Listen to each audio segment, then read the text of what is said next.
In 1992, a small team within Midway would forever change the fighting game world with the release of Mortal Kombat. This violent fighting game, which makes extensive use of digitized graphics, captivated players with memorable characters, nuanced gameplay, and buckets of blood. Its success spawned countless sequels over the year, and the Mortal Kombat name itself remains nearly as relevant today as it was during the early 90s. Its popularity also meant a lot of ports. Mortal Kombat appeared on nearly every popular console and handheld game system at the time, with variable results. Beyond that, Mortal Kombat also played a role in shaping the future of the ESRB and rating systems in general that is still felt to this day. So, on this episode of DF Retro, we're exploring the original Mortal Kombat, from its history and arrival in arcades to every home port you could imagine, including the more obscure iterations. It's all here, so let's get started.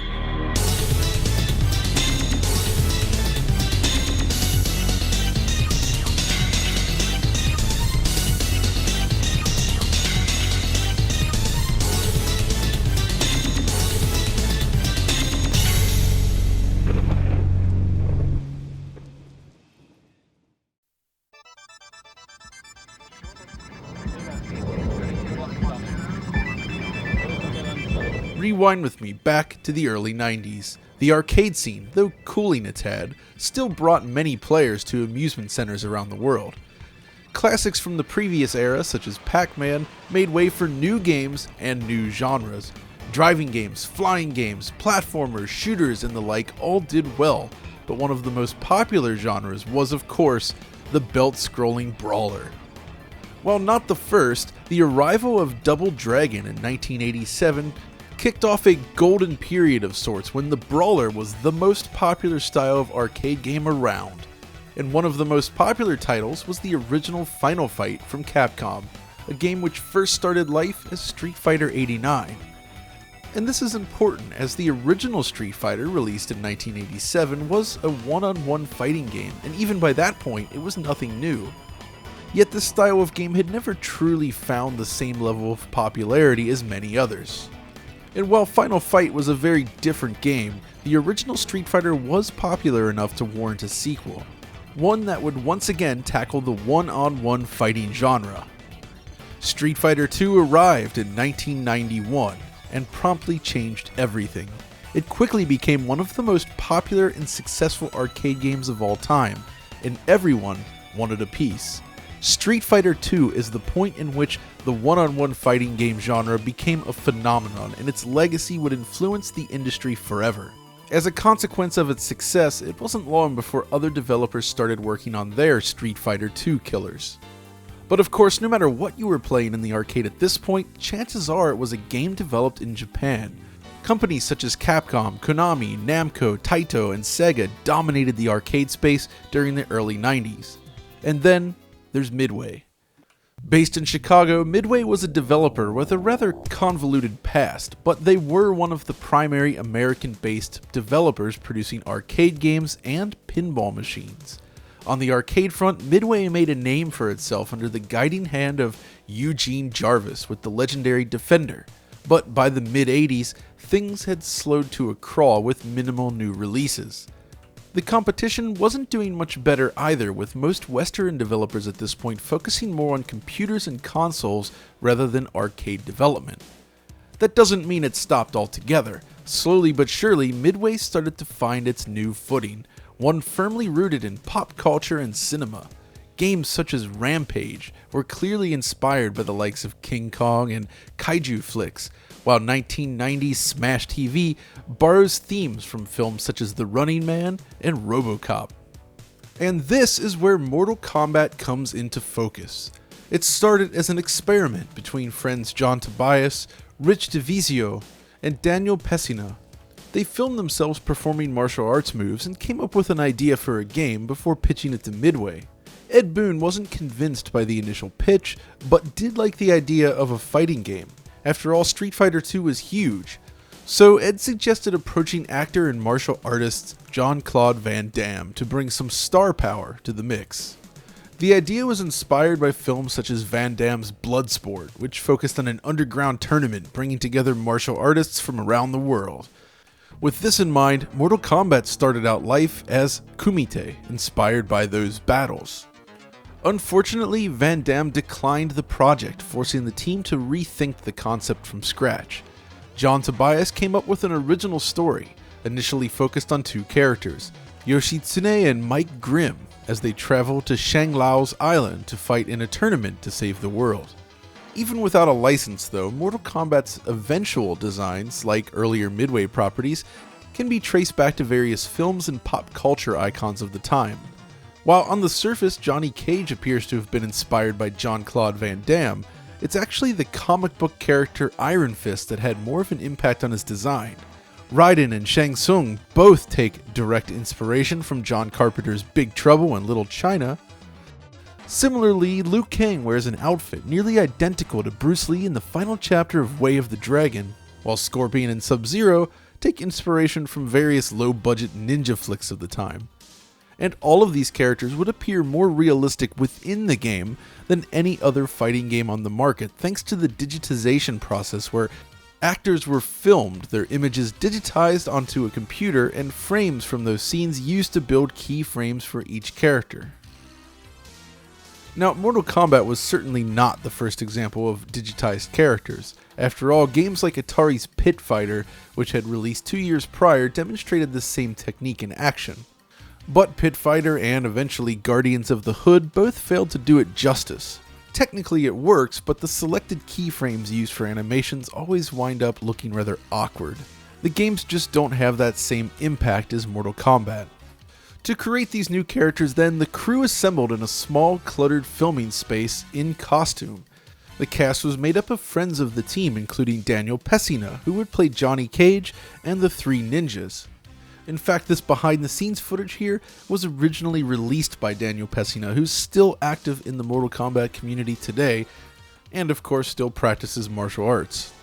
Alongside Master Pesina, Richard DeVizio played Kano, Carlos Pesina is Raiden, and Liz Malecki is Sonya Blade.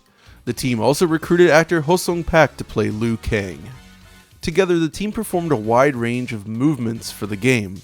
This imagery was digitized and touched up by hand to create the sprites we see within the game itself. One key element in creating any fighting game then is nailing the impact of the hits, and this is where most digitized games had fallen short to this point, and it's where Mortal Kombat excels. The keyframes selected for each move are just perfect. The uppercut, for instance, is almost legendary in terms of how satisfying it feels to use. Everything from the individual frames to the screen shake, the blood spurts, and the sound all work in unison to define this iconic move. And all of it was powered by Midway's Y-Unit arcade board previously used in Smash TV and Total Carnage, among others. Built around a 32-bit TMS 34010 CPU and very capable graphics and sound hardware, the Y-Unit supported features not possible on home consoles at the time. Large, high-color sprites with complex multi-layer parallax backgrounds were now possible, not to mention the sound hardware which could handle digitized sample playback with ease. The game was designed for a screen resolution of 400 by 254 then. Like Capcom's lower resolution CPS games, Mortal Kombat uses non-square pixels when displayed on a 4x3 monitor. The result is a sharper image all around. It should be noted as well that the arcade game runs at an unusual refresh rate of 54.7 Hz, which will present issues for emulation later on, as it's not a refresh rate widely supported by typical monitors.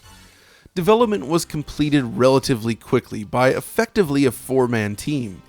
Initial location tests suggested that the game would be a hit, and finally, in late 1992, Mortal Kombat began to arrive in arcades around the country.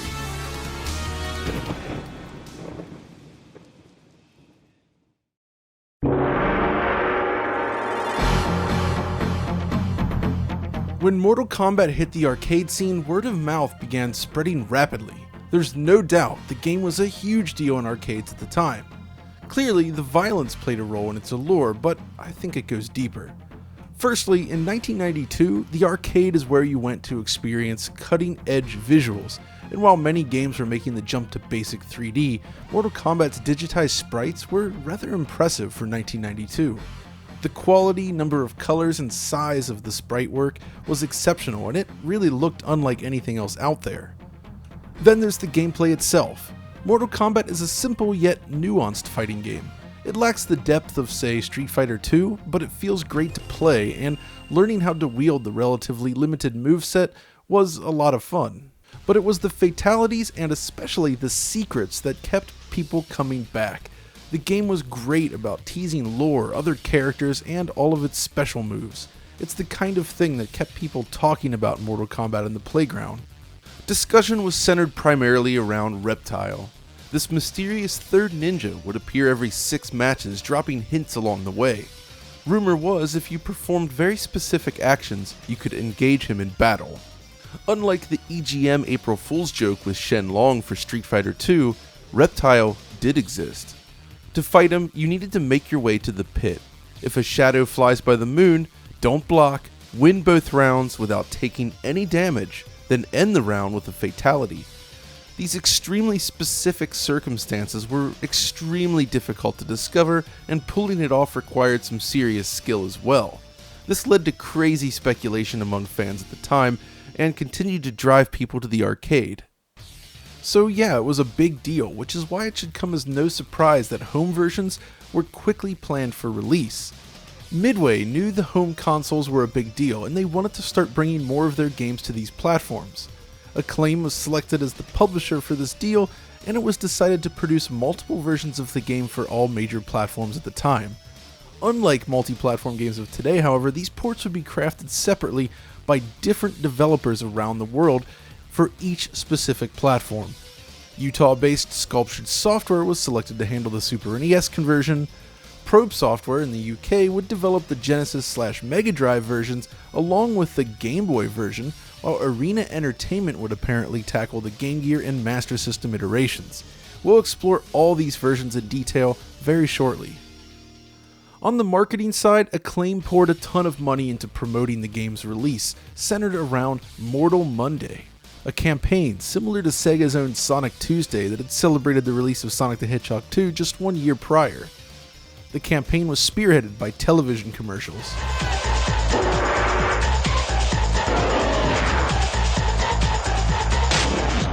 And a mail-order comic book created by John Tobias himself, designed to explain the game's backstory. Even better, this comic book could be ordered via the information provided during the game's Attract mode in the arcades. As the release date drew nearer, however, word is that Ed Boon was not entirely happy with the progress of these home console versions, and didn't want them released in that state, but too much money was caught up in this project, and he conceded. Thus, on September 13th, 1993, less than a year after the arcade game had launched, Mortal Kombat was released on 4 systems simultaneously. Mortal Monday had arrived. Of the 4, the Sega Genesis version proved most popular for good reason. It was the only version which retained the blood and violence of the arcade game in full. The Super NES and handheld versions were restricted in comparison, a point Nintendo would later use in court during the hearing on video game violence. Furthermore, I can't let you sit here and buy this nonsense that this Sega Night Trap game was somehow only meant for adults. The fact of the matter is, this is a copy of the packaging. There was no rating on this game at all when the game was introduced. Small children bought this at Toys R Us, and he knows that as well as I do. Mortal Kombat, along with games such as Night Trap and Doom, were the poster children for overly violent games, and these hearings, combined with the game industry's reactions, would form the ESRB we know today. But while the blood is a big deal, the differences between the consoles were far more significant than that. On the surface, the Super NES version looks best. Thanks to an expanded color palette, Nintendo's 16-bit machine was better suited to matching the arcade machine in this area. The Super NES resolution, however, is lower than the arcade, and features a narrow aspect ratio if we view it through square pixels. When stretched on a 4x3 display, however, the resulting sprites appear shorter and wider than the arcade original. Aspect ratio is always a mixed bag on the Super NES, and circumventing this requires designing your artwork to be displayed at 4:3, even though you're working in an 8:7 pixel resolution. Stages, though, fare rather nicely. The Super NES version includes multiple layers of parallax, though the artwork itself has been reworked for the system. It's missing some of the finer details, such as the mountain visible in the pit, as well as various other reductions in color depth and detail throughout. At least it retains the distant mountain here in the courtyard stage. Sound was also effectively implemented with a system designed to very quickly pull voice samples from the cart as needed, allowing for a large variety of voice clips and sound effects throughout the game. It is somewhat muffled next to the arcade version, I suppose, but it does sound relatively authentic overall.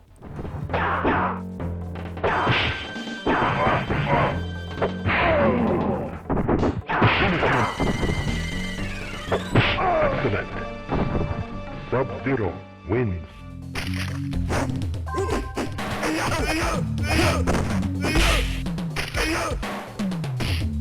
Excellent.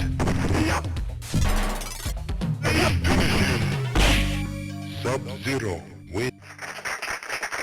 Even the HUD is directly modeled after the original arcade game. While it's clearly a step down from the arcade original, I feel the developers did an excellent job at translating the general look of the game to the more limited Super NES hardware. Considering the specs in that machine, this was no easy task, but it's the content and control that doesn't quite hold up. It was well known at the time that the Super NES version, dubbed the competition version, was missing some of the more violent attacks. Fatalities, for instance, were mostly neutered to pass through Nintendo's rather strict certification process. The team had to completely redesign these fatalities to fall within the guidelines. Blood splats were also removed via a palette change to the artwork, which gave the impression of sweat, or at least that was the idea. Still, the real issue with this version stems from its control. Mortal Kombat on Super NES suffers from extremely high input latency, especially for the time. Every move feels sluggish and heavy as a result. It's one of the least responsive games on the platform, in fact. This problem single-handedly ruins the gameplay as a result. So while it looks and sounds great, it's missing content and just doesn't play that well. In comparison, the Genesis version plays like a dream. According to the developers, the original code related to control and gameplay was duplicated as closely as possible on Sega's system. Thus, the game plays nearly as well despite the loss in graphical fidelity. Visually, however, a lot of sacrifices have been made compared to the arcade and Super NES. Naturally, the Genesis has fewer overall colors to work with, so there is an increased reliance on dithering and the like, but honestly, they did a reasonable job with the characters. Compared to Super NES, the aspect ratio appears correct, and fighters are displayed as taller and thinner, as they should be. Character placement within the arena is also more accurate to the arcade original. On Super NES, they're sort of shunted upwards into the background. That said, in this original Genesis version, there are fewer overall frames of animation. The idle animation, for instance, is much less fluid. Furthermore, Sub-Zero and Scorpion use identical idle animations rather than utilizing their own bespoke movements like the original and SNES versions. Stages are also redesigned and missing many of the finer details. Goro's lair features a coarse pattern on the ground and lacks depth. The courtyard is set against a flat blue sky, completely missing the distant mountains, though at least the parallax depth itself is solid, with many independent layers scrolling across in both versions.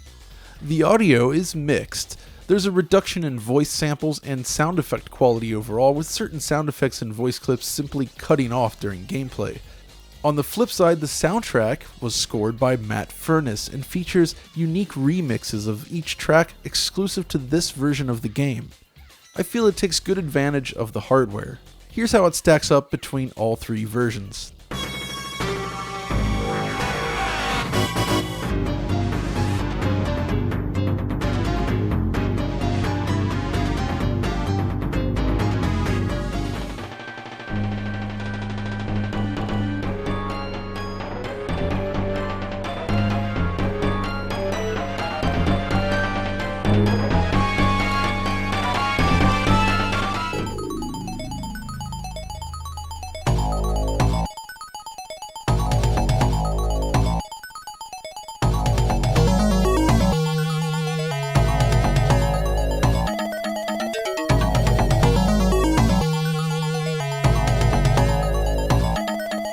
Then of course we have the fatalities. Looking at all 7 fatalities in the game, it's clear that some of the more violent ones simply didn't make the cut. Sub-Zero no longer rips your opponent's spine out, for instance, while Johnny Cage's is reduced to almost nothing. Scorpion is mostly identical though. This was a huge deal at the time, and the loss of these moves on Super NES drove players to purchase the Genesis version over Nintendo. It was an important win for Sega. Blood is also present in this version, but requires you to enter the blood code to enable it. So all in all, the two 16-bit versions each have their own advantages, but I feel the Genesis version is the better of the two, due primarily to the tighter gameplay. The other 2 versions released on Mortal Monday then are very different beasts indeed. They're handheld games. At the time, the Game Boy and Game Gear were both doing well in the marketplace, and both received a conversion of Mortal Kombat. Naturally, there are serious limitations here. The Game Gear version is the more impressive of the two. It features large, colorful characters that, when played on a Game Gear system, appear surprisingly authentic. This version also features a remixed music track by the legendary composer Alistair Brimble.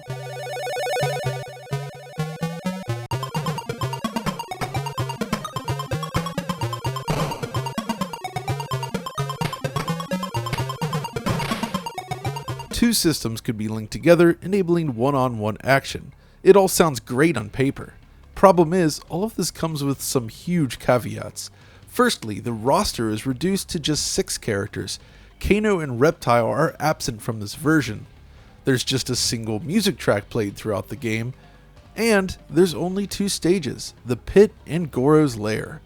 But the real issue lies in its performance and general feel. The game operates at roughly 12 frames per second, but it's not quite so simple.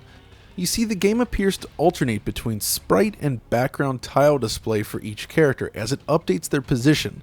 Then it displays it as a tile while it waits for the next change. So you might have the background update, then one of the characters update, then the other character update, and then the background again.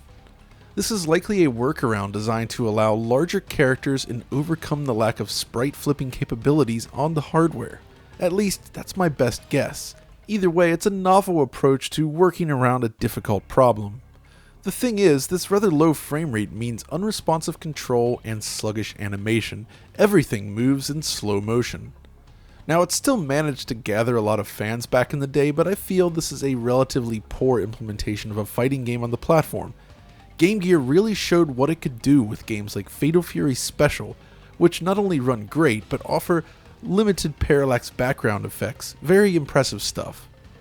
But the Game Boy version is even worse. This version was coded by Probe Software like the Genesis version, but exhibits many of the same issues as Game Gear. Kano is present in this version, while Johnny Cage gets the boot, while a third stage, the Courtyard, is added to the mix. Surprisingly, the Game Boy version updates at an even lower frame rate than the Game Gear version, making for a very sluggish and difficult to enjoy version of the game. It looks surprisingly nice in still shots, but the jerkiness is just too significant a problem to ignore. Later fighting games on the system would overcome these issues, delivering smooth performance without issue. So here's how the sprites compare from each of the various versions we've examined thus far. It gives you a better idea of how many pixels each sprite takes up in comparison to the arcade original. Both versions are relatively poor in retrospect, but it's worth keeping in mind the novelty of seeing Mortal Kombat on such a system. It's also worth mentioning that when Mortal Kombat did launch in Europe, a Sega Master System version was also released. This version is not available in North America. It was largely the same as the Game Gear version, but with an expanded view of the action. It shares most of the other flaws though. But that's not all. While I'm uncertain of the exact release date, there also exists a Tiger Electronics version of Mortal Kombat, and it's every bit as awful as you might expect. The screen is printed with unique graphics that become visible based on the game logic. What's interesting about Mortal Kombat is that the designers attempted to squeeze a range of characters into this space by combining various pieces of each character into a single screen. It's kind of impressive in a weird way, but as you'd expect, it plays horribly. Before we leave handhelds behind, however, I want to talk about this.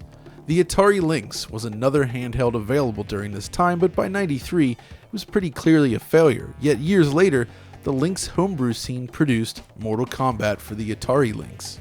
While I do own a Lynx, I do not have a flash cart, so I had to rely on emulation for this video, but as you can see, the result is supremely impressive. The Lynx functions in a fundamentally different way compared to Game Gear and Game Boy, relying heavily on a blitter. So this conversion can take advantage of those extra features to produce a surprisingly beautiful version of the game. Imagine seeing this back in 1993 on a portable system. Aside from this Lynx release, however, the other conversions make up the Mortal Kombat release schedule of 1993.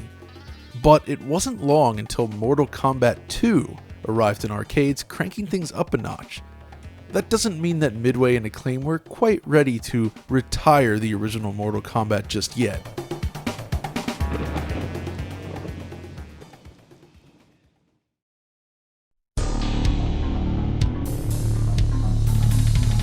Enter 1994. MK2 was already in arcades, but Mortal Kombat 1 was set to arrive on new platforms, including the IBM PC, the Amiga, and the Sega CD. Let's start with one of the best of the bunch then, the Sega CD version. At first glance, you'd expect this to be nothing more than a basic port with CD audio, music, and some FMV, but in reality, the development team has greatly enhanced this release. Let's begin with the visuals. The first thing I noticed when playing this back-to-back are the enhanced sprites. The Sega CD version features many more frames of animation compared to the original Genesis release, resulting in smoother, more attractive animation all around. It's especially evident with the idle animation here. Not only is Sub-Zero's proper idle animation restored, but it's much smoother to boot. If I had to make a guess, I'd say the improvements in animation are the result of new compression techniques being developed for Mortal Kombat 2's port to the Genesis that would release later that year. That and the team simply had more time to polish this version up. The backgrounds also receive an update, most noticeable in Goro's lair. The background arches now exhibit proper depth rather than appearing as a straight line, while the floor has been completely redrawn. Other minor improvements include this area where flames have been restored when they were absent in the original Genesis version, and in Shang Tsung's throne room where he now turns his head to follow the match just as he should. They even corrected the HUD and life bars to more closely resemble the arcade original. Then there's the audio. The most obvious change here is the soundtrack. The game utilizes Red Book audio to play the original arcade soundtrack, which sounds more authentic.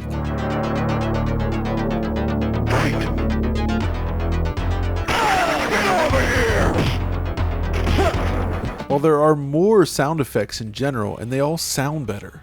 Listen first to the Genesis and notice how it's missing sound effects for throwing out the spear or the uppercut after Scorpion grabs them with the spear. It's just missing a lot. Get over here! Get over here! Excellent.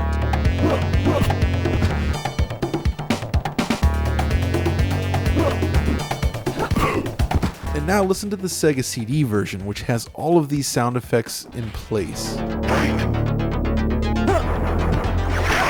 over here!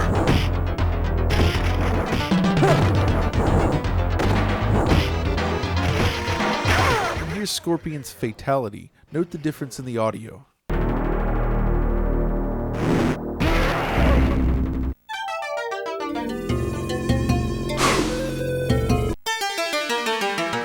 The game simply uses more PCM samples.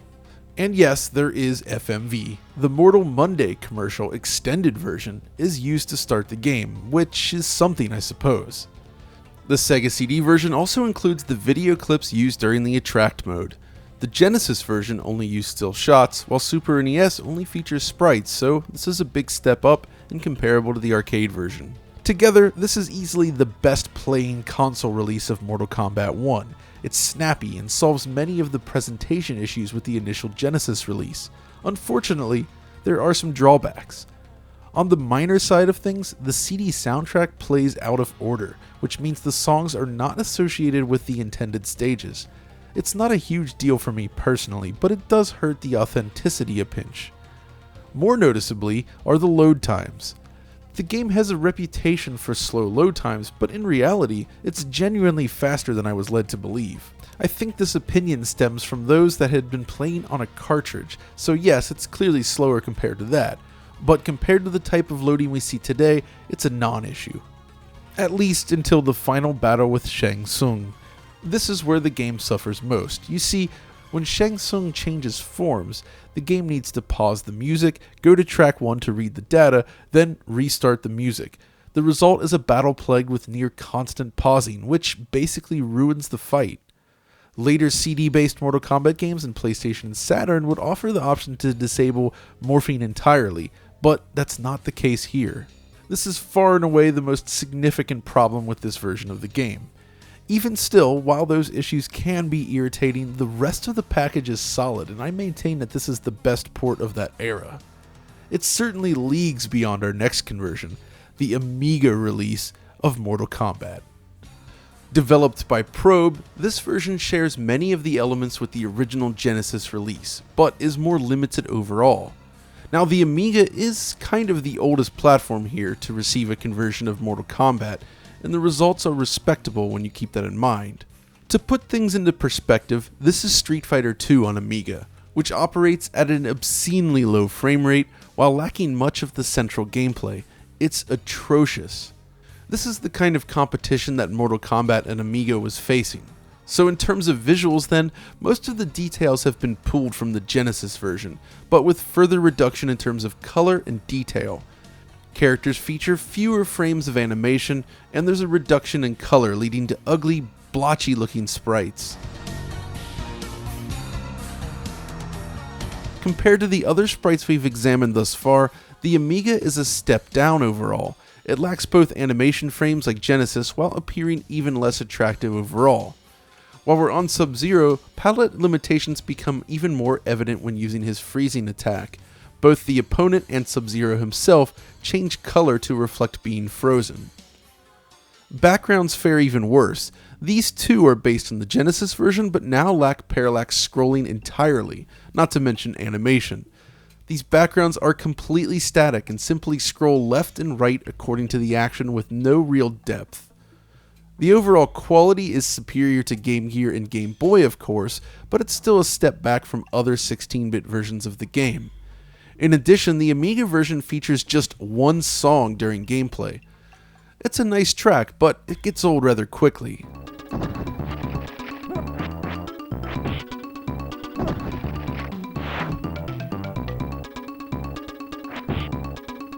The most significant issue with this version, however, stems from the lack of buttons. Most Amiga games use just one joystick button, but there are a few that support 2 or even more. Mortal Kombat, then, is a 2-button game. Moving from 5 to 2 buttons is certainly a challenge, as developers of the handheld versions no doubt encountered, and the team here did a reasonable job of mapping various moves to these fewer buttons.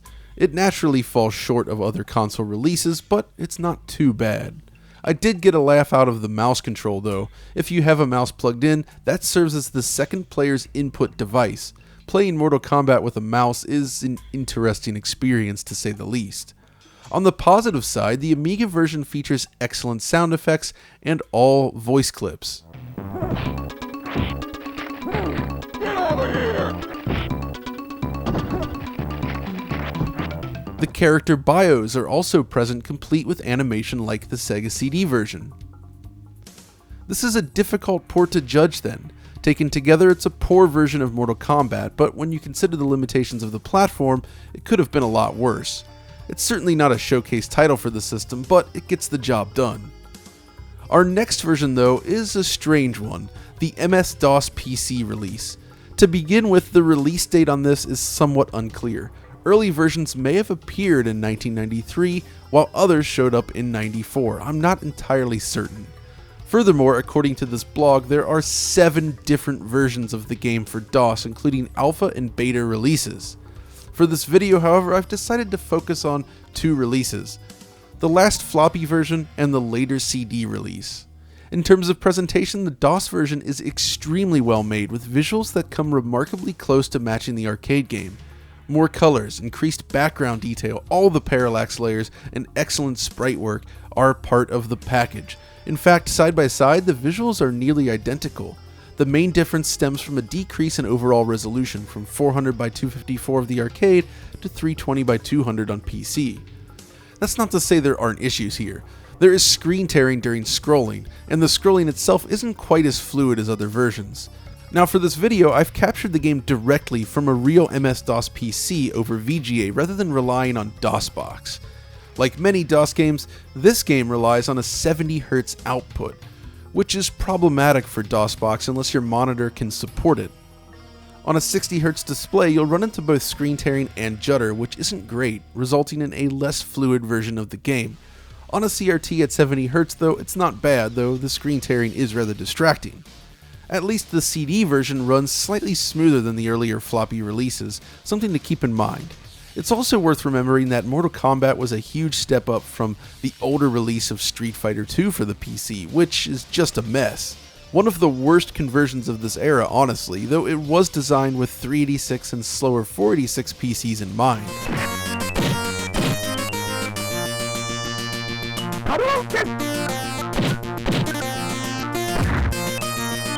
The PC version does at least include the full attract mode, complete with animated character bios.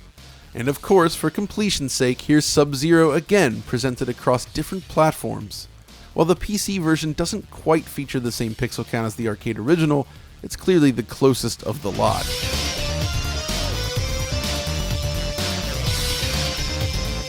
Audio is mixed then.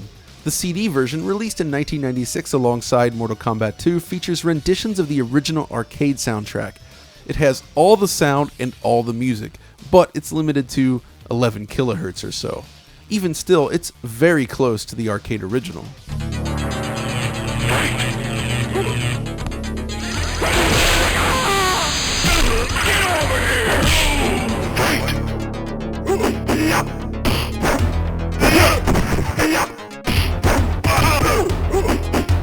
The floppy version, however, relies on MIDI music. Both FM synth and MT32 playback are supported.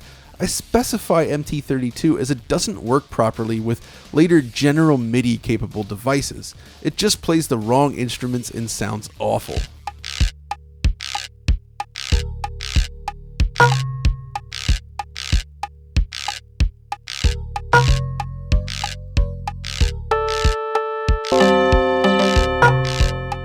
FM synth though isn't bad, but I ran into a compatibility issue with this version, so I wasn't able to get digital audio and FM synth working together on my PC.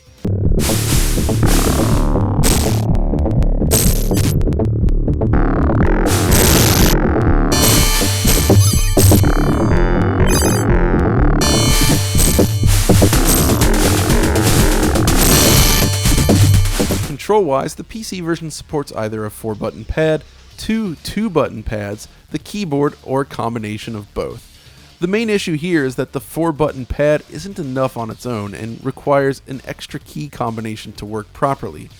Also, you cannot use two 4-button pads at the same time. This is the most serious hurdle with this version of the game and makes pick up and play action slightly more difficult.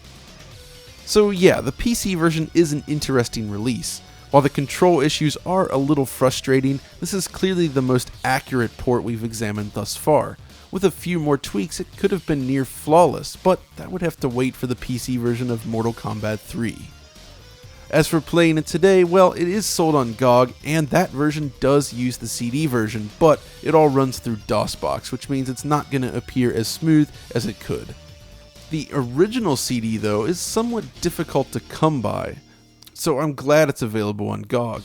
The easier to find floppy versions are certainly interesting, but I'm not a big fan of the MIDI music and overall reduction in fluidity. So, at this point, we've examined every major 90s conversion of Mortal Kombat, but before we finish up with the last few ports, I want to talk about this: Mortal Kombat for the Famicom. Unlike Master System, this 8-bit machine never saw a proper conversion of MK. But due to the rise of the underground market in Asia and South America, unofficial pirated versions of many games were developed and released. This is true of Mortal Kombat as well. But there's more than one version. Firstly, we have Mortal Kombat 2 from Yoko. Developed by Konisoft, a prolific Taiwanese pirate software developer who also made efforts to port Street Fighter II to the Famicom. This version of Mortal Kombat is based on the first game, but was released somewhere between 94 and 95, thus capitalizing on the more recent official release in name only.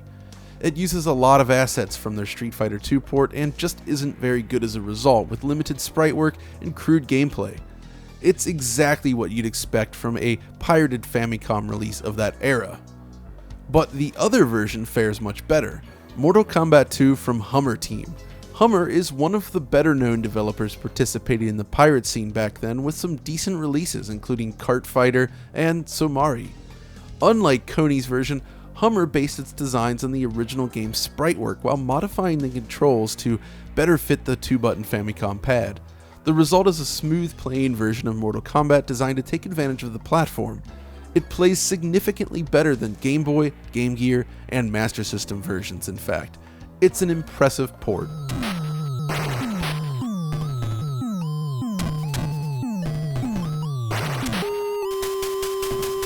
Lastly, let's also take a quick look at how Mortal Kombat was even represented outside of its own namesake. In The Dragon, you play as Bruce Lee on a vengeful journey across continents and infringed copyrights as he battles his way through the Syndicate. In this game, the Mortal Kombat sprites have been repurposed to suit the side-scrolling action, and Bruce Lee is in fact represented by Liu Kang's sprite from MK1. The boss characters then are all represented by various MK characters as well. It looks pretty good in still images, but the controls are awful and the sprite flicker is severe. Still, it does illustrate just how popular Mortal Kombat had come to be just a few years removed from its initial release. And of course, the pirate game market made full use of its popularity, to varying degrees of success. Now, around the same time, of course, Mortal Kombat itself had become a huge part of pop culture. It was everywhere. It appeared on TV, specifically the UK television show Games Master, which had an entire episode dedicated to Mortal Kombat, featuring appearances by Daniel Pesina and Liz Malecki in character.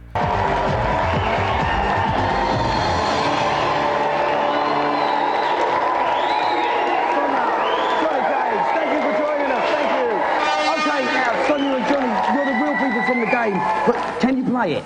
Sure. Absolutely. You can, yeah? You enjoy good Mortal Kombat? Totally. Is there lots of rivalry between the pair of you? Yeah, okay. Okay then, so to see Johnny Cage and Sonya battling out on Mortal Kombat, stay with us until after the break. The two of them even face off in a match of Mortal Kombat surrounded by cheering fans. It was a crazy affair, but really highlights just how big Mortal Kombat was at the time. Then in 1995, New Line Cinema released a film based on the game simply titled Mortal Kombat. This take on the series is perhaps one of the most enjoyable video game movies ever made, if you ask me, and it's still a lot of fun to watch today. And that's just scratching the surface, really. Mortal Kombat champagne, anyone? Yes, this was given out to the press in celebration of Mortal Monday, and yes, Richard still has a bottle. Eventually, however, after a few disappointing sequels, Mortal Kombat started losing steam, but this would not be the last time the original game would appear at home.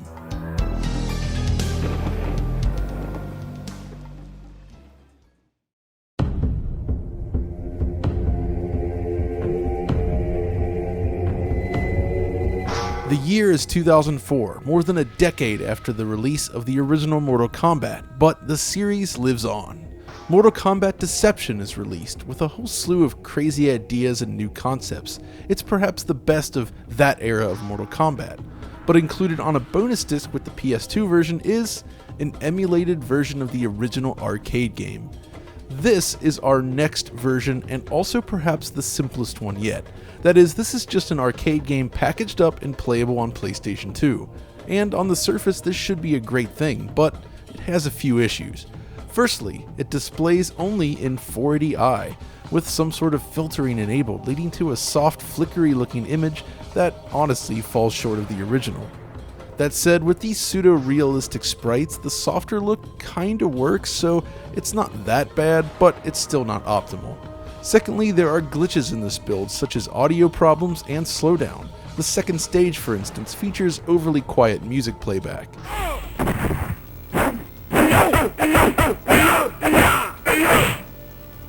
At least the overall emulation is reasonably solid, and this is seemingly based on the later T-Unit version of the arcade game. Now, I didn't mention this earlier, but the first few revisions of Mortal Kombat shipped on Midway's Y-Unit arcade board, but the final versions used the same T-Unit board as Mortal Kombat 2. I'm not aware of any significant differences between them, however. Aside from this though, there isn't much to say about the PS2 version of the game. It's a decent, albeit slightly glitchy, emulation of the arcade game on your PlayStation 2. This same emulation also showed up on PSP in both Mortal Kombat Unchained and Midway Arcade Treasures Extended Play. We're looking at the extended play version here, and honestly, I'm impressed. This version maps directly to the PSP screen, so 400 by 254 pixels are filled, so you get 1:1 pixel perfection. Now that also means the aspect ratio is slightly too wide, but it looks so crisp that it's easy to forgive. But unfortunately, it still exhibits the same flaws as the PS2 version, including quiet music on stage 2. Despite that, the scrolling is smooth, there's no tearing, there's no blur, and everything feels great, so honestly, aside from the sound issues, it's a really nice way to play Mortal Kombat. It's definitely the best portable version, that's for sure. Now the next release is much more interesting. I'm talking about the Jakks Pacific plug-and-play version of Mortal Kombat. This standalone unit was sold in 2005. It supports analog video output via composite video only with mono-channel sound. It was developed by Digital Eclipse, and the lead programmer on the project was Chris Burke, who has worked on many other projects over the years. This version is based on a very low-cost chipset from 2005, so really, there isn't a lot to work with here, yet Chris did a respectable job. If you can't tell by now, there are both good and bad points to this conversion.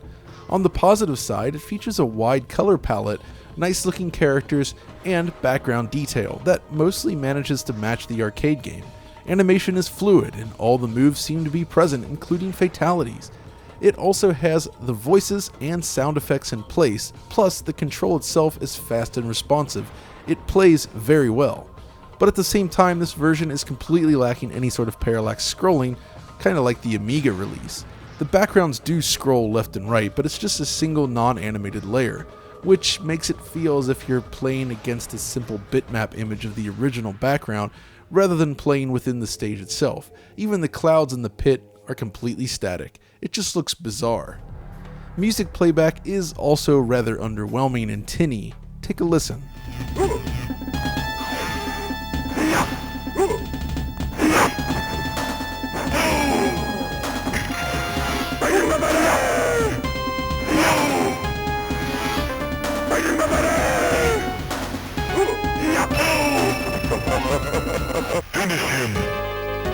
Still, this is an interesting product and perhaps the least common variant of the game.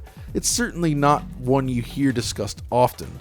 For my money, the poor quality video output, lack of parallax scrolling, and limited music playback kind of spoil the fun, but considering that it runs on 4 AA batteries and a dead simple chipset from the mid-2000s, well, honestly, it's not that bad. You can even hook up a second unit for 2-player action.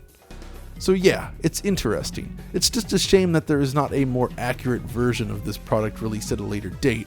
I'd love to see an arcade-perfect version. The next official release, however, is a huge letdown. The 2011 release of Mortal Kombat Arcade Collection from Other Ocean. Apparently, this started life as an actual HD remake of the original games, but this version was canned, and instead we received this collection. It's basically an emulation of the first 3 arcade games using an Unreal Engine 3 shell. We're looking at the PS3 version here, and yeah, it's pretty bad. There's really 2 problems here. 1, vertical sync is always disabled, leading to constant screen tearing. It's just awful and detracts greatly from the game. In fact, it's a lot worse than the DOS version in this regard due to how the screen is updated in this collection. Secondly, the filters are all terrible. There's no sharp pixel version available here, it's just a collection of increasingly blurry filters. For such a late release, I find myself honestly baffled at how this came to be. It's just not a good version of Mortal Kombat. But honestly, I don't have a lot more to say about it, other than avoid it. Perhaps on PC you can force VSync, but honestly, why bother when you have something like MAME? Now, there was also a fan attempt at remaking the game in HD, and there's even a demo available, but in this early stage it just doesn't play well, and the animation seems somewhat amateur. I can see the potential here though, and the idea is certainly interesting, so I am disappointed that the project went nowhere in the end. Will we ever see a remake? There's always a possibility, but honestly, we're gonna have to wait and see. After playing so many different versions of Mortal Kombat 1, it's time to consider which one is the best. Well, for my money, it comes down to two versions, the Sega CD iteration and the MS-DOS CD-ROM version. I love playing both of these, and while each have their own faults, they're my favorites of the bunch. They beautifully translate the essence of Mortal Kombat to their respective platforms. From the original era though, the Super NES version is a huge letdown, both due to lack of content and very laggy controls, while the handheld versions are, well, they're interesting to say the least. The later releases were all relatively underwhelming in comparison, with the exception of the PSP version, which looks and plays like a dream on Sony's handheld system, despite some of the bugs. Of course, today, MAME is probably the best way to experience the game, unless you have an arcade cabinet, which is even better of course. Perhaps someday we'll even see a Mortal Kombat core on Mr. Who knows? There was originally an Atari Jaguar version in the works even, which could have been great, but alas, it was cancelled. Either way, it's been a long journey. This has become one of the longest, most complex DF Retro episodes I've undertaken to date, and I've had a wonderful time exploring the world of Mortal Kombat.